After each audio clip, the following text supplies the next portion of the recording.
Hi, everybody. Jackson's here again. Say hi, Jackson. Hi. And we're about to sit down and watch The Lion King before bed. Jackson, what sound does a lion make? Right. So, my question of the week in Google Classroom is, what was your favorite TV show or movie growing up as a kid? Say bye, Jackson. Hi. Hi, everybody. Welcome to week 2 of online learning, and it's another transition week. I tried to record this video about an hour ago, but Jackson came downstairs and we watched Mickey Mouse's Clubhouse instead. So we did dance at the end, so it was worth it. I'm going to show you just really briefly how to access your new online learning log. It probably makes sense already, but I'm just going to talk you through just a couple of pieces of it.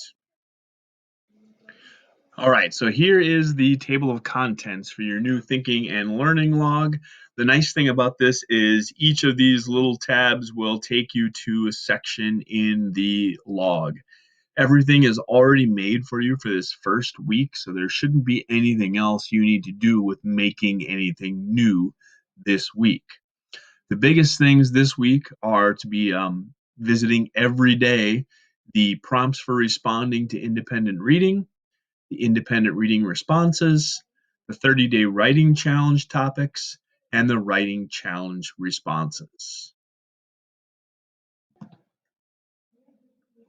So each day this week, you want to go to the 30-day writing challenge. We kind of consider this your warm up for the day. Your goal is to write for about 10 minutes a day on one of these topics. A little bit longer, of course, that's always just fine. Monday's prompt will be preloaded for you down below. And then after Monday, what you'll do is you'll pick a new prompt. You do not have to do these in order. Pick one that you think you can write a little bit about. Each day, what you'll do then is make sure you cut and copy the topic into your response down below.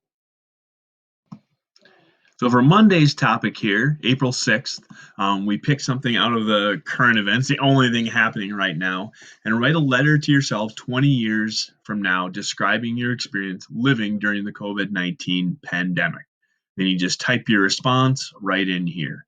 Don't worry about just using this amount of space. Of course, it'll get larger as you type more and more. Then tomorrow, Tuesday, April 7th, you'll pick your own topic from above, cut and copy it here, and then type in your response. Then make sure you cross off or highlight the option you picked above so you don't use it again. Your next task each day this week is a minimum of 30 minutes of reading each day. If you haven't finished your historical fiction book and you have it at home, keep going with that. If you have already finished it or it's in your locker, then find a new book to read, either on Sora or a book from at home. What you'll do each day, you'll record the title of your book here, what page you were on when you started the reading, and then what page you ended on for the day. If you read in between, like you decide to read more later that night, then don't worry if your end page today doesn't match up with your starting page tomorrow. And then put a note in of how many minutes you read for that day as well.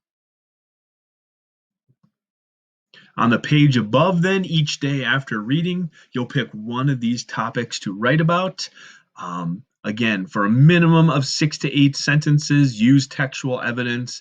And then after you pick your selection, make sure you put an X by it or a check mark or highlight it. So again, you don't use that response over.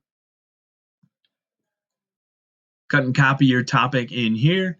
And then again, type your response right in here after the reading recording.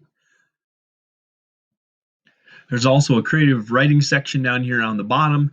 No expectations with it right now this week, but if you're bored, need something extra to do, feel free to try out any creative writing in here. Maybe you want to try writing a poem or maybe a realistic fiction about the pandemic or anything else that you can think of.